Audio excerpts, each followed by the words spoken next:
பௌர்ணமி அப்படிங்கிறது பிரபஞ்ச பேராற்றல் மிகுந்த நாளாகவே சொல்லப்பட்டிருக்கு.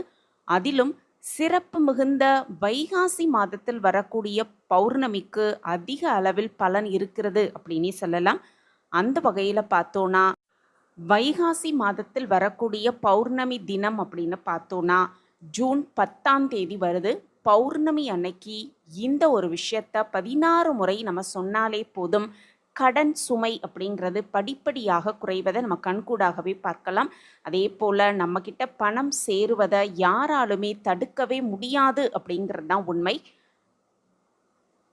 வைகாசி மாதத்தில் வரக்கூடிய பௌர்ணமி அப்படிங்கிறது ஜூன் மாத 10ஆம் நாள் அன்னைக்கு வருது.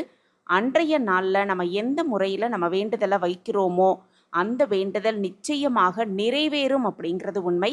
வேண்டுதலை நிறைவேற்றும் வழிபாடு அப்படிங்கிறது பொதுவாகவே ஒவ்வொரு மாதத்தில் வரக்கூடிய பௌர்ணமியிலும் நம்ம செய்வது ரொம்பவே சிறப்பான ஒரு விஷயம்.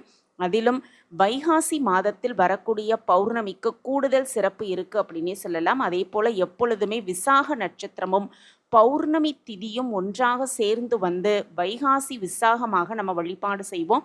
ஆனால் இந்த வருடம் பார்த்தோன்னா விசாக நட்சத்திரம் முடிந்த பிறகுதான் பௌர்ணமி திதி துவங்குது. அப்படிங்கிறதுனால ஜூன் மாத 10ஆம் தேதி அன்னைக்கு பௌர்ணமி அப்படிங்கிறத நம்ம முழுமையாக வழிபாடு செய்ய போகிறோம்.